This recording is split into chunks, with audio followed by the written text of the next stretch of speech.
د سپېڅلي او مهربانه ذات په نامه قدرمنو اورېدونکو په دې هیله چې جوړ او روغ به یاست. درنو اورېدونکو نن درته د څانګې ناول یوه بله په زړه پورې برخه وړاندې کوم په دې هیله چې د خوښۍ وړ مو وګرځي او تر پایه راسره ملتیا وکړي.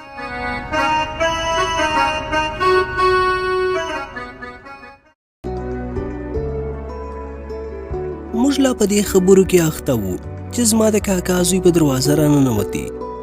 ژره یې اوږده سوې وه، رنګ یې تک ژړه وښتي وو، سترګې یې ورننوتلې او تنګې سوې وې.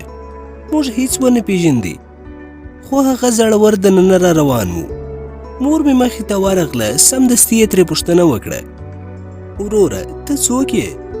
کله چې هغه وخندل او غاښونه یې ښکاره سو. وروسته مې مور وپېژندې او ورغاړې وتله. ما ته یې هم را غږ کړ: څانګې لورې، دا خو ګل اکا دی، د کاکا زوی دی. ما هم ورمنډه کړل او ستړې مسې مې ورسره وکړه، مګر پخوانی ګل اکا خو نه و، په بد حالت کې و. تقریبا 8 کاله مخکې چې ما لیدلی و او اوس مې ولیدی، هیڅ مې ونه پېژندي. د کښېنستلو او لږ شېبې وروسته یې وویل: زه به لومړی خپل ځان په تشناب کې ومینځم او بیا به راته لږ ډوډۍ تیاره کړي، ځکه چې دا 2 ورځې ما څه نه دي خوړلې. زه ژر پاڅېدم، ډوډۍ مې ورته تیاروله، خو تر څو چې ما ډوډۍ په میز ورته ایښودله، هغه هم له تشنابه راغلی. مور ته یې وویل: تندارې له ډوډۍ وروسته به درته خبرې وکړم. ما ورته د چای مای غم کاوه. هغه په هولکۍ سره ډوډۍ وخوړله.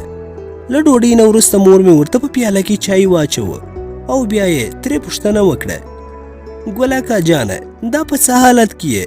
پس له ډېرې مودې موږ کره راغلې. ګل اکا وویل: هو تندارې، ډېره موده کېږي چې د پخوا نه یم راغلی. لومړی راته دا ووایاست چې دلته خو به ماته څه خطر نه وي.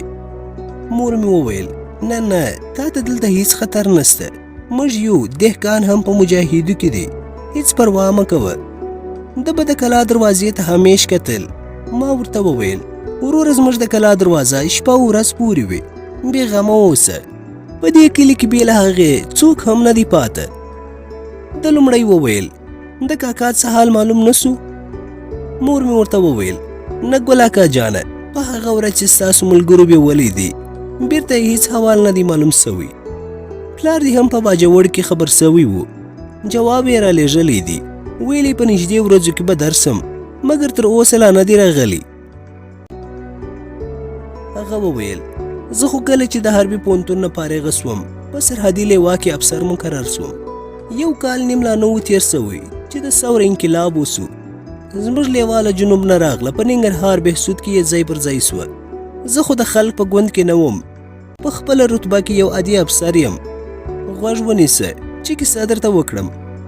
زه هم ور وړاندې سوم او د ګل اکا خبرو ته مې غوږ ونیوی. ویلې بل پرون سهار وختې زموږ یو کنډک کونړ ته د وظیفې پر لار تېرېدی. کله چې له بهسود نه تېر سو او د کامې پله ته ورسېدو، د ورځې 11 بجې به وې چې د بنغرو په ترې ورسم سو.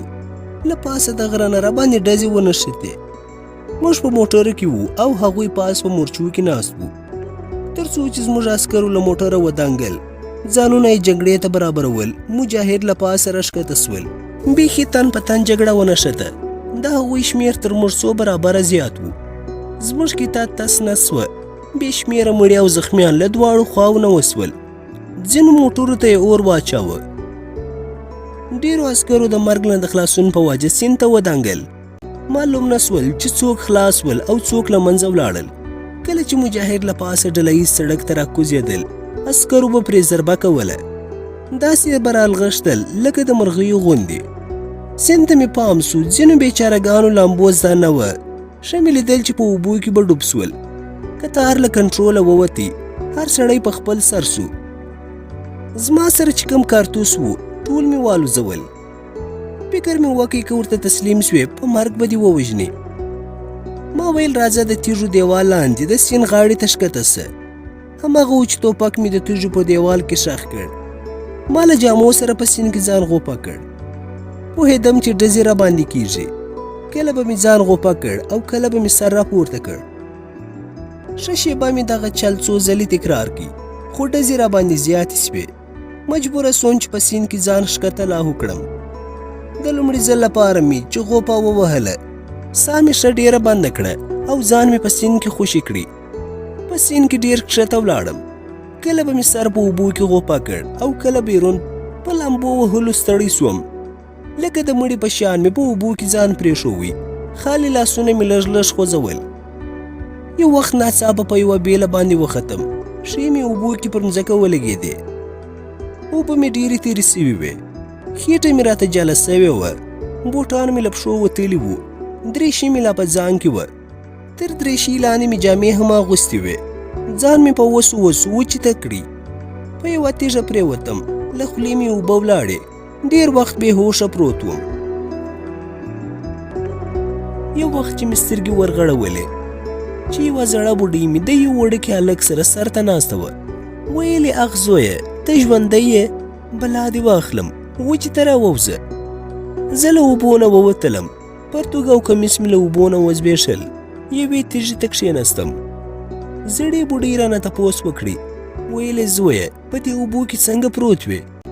ورته ومې ویل مورې په سیند کې راپورې وتلم، ستړی سوی وم. هغې وویل ناوخته دی زویه، راځه چې زموږ کره ولاړ سو. جامې به دې وچې سي، په پښه به دې هم دارو کښېږدم. راځه چې ځو. د بوډۍ خبره مې خوښه سوه. ما ویل ښه دی مورې، ځم در سره. د سیند په غاړه لاره وړاندې څو کورونو ته تللې وه. د څو شنو ونو په منځ کې شین لوګي پورته کېده. بوډۍ وویل هغه لوګی چې وینې دغه زموږ کور دی. ورته ومې ویل ادې کلی لوی دی که کوچنی دی؟ هغې وویل نه نه زویه، یوازې څو کوره پکښې دي، خلک ترې تللي دي، یوازې څو تنه زاړه پکښې اوسي. زموږ ټول خلک اوښتي دي، یوازې زه او سپین ږیري خاوند مې یو. په دې خبرو کې د هغوی کور ته ورسېدو. دروازه یې خلاصه کړه. ویلې راځه زویه، سپی نسته، ازاد راځه. دننه ولاړم. په حجره کې کښېناستم. بوډۍ خپل مسي ته وویل زویه راسه، دې لالا ته دې د نیکه جامې راوړه. جامې مې بدلې کړې. څه شېبه وروسته مې پښه وپړسېده او له زخم نه غوټۍ غوټۍ وینه تله. بوډۍ راته سود سماله راوړه. په پښه مې کښېښوده او ومې تړله. ماښام په حجره کې یې لاټین ولګاوی.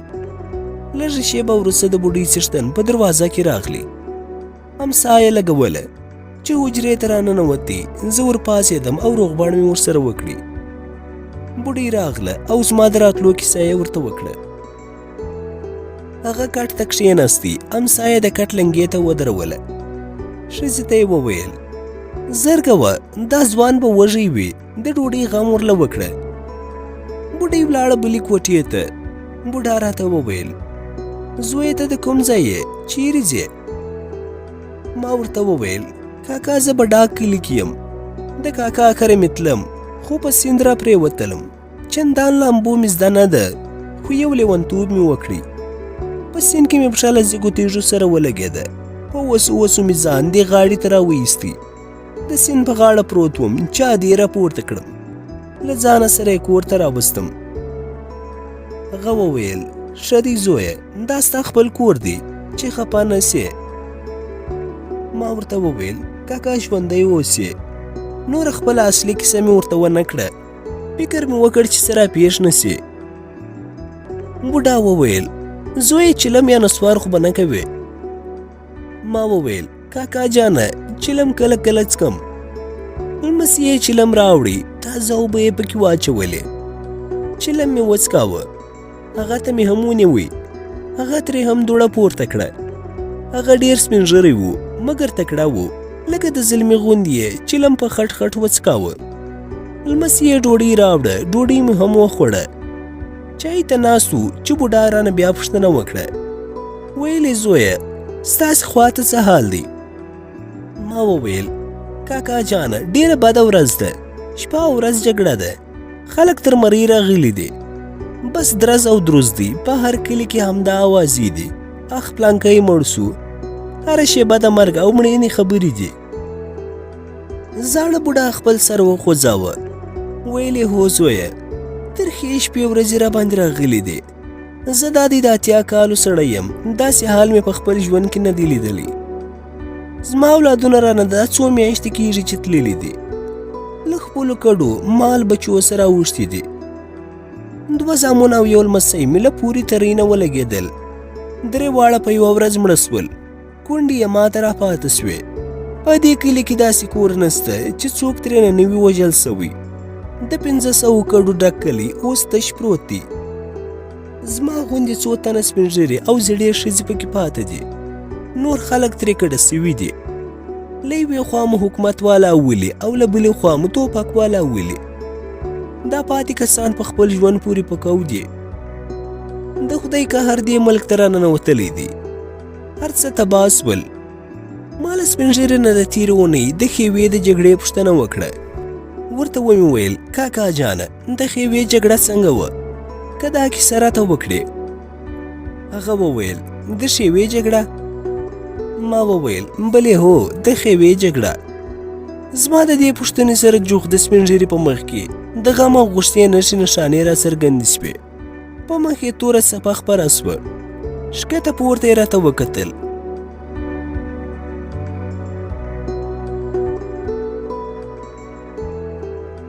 قدرمنو اورېدونکو دا برخه پر همدې ځای پای ته رسېږي. په دې هیله چې د خوښۍ وړ مو ګرځېدلې وي. تر بلې برخې د الله په امان.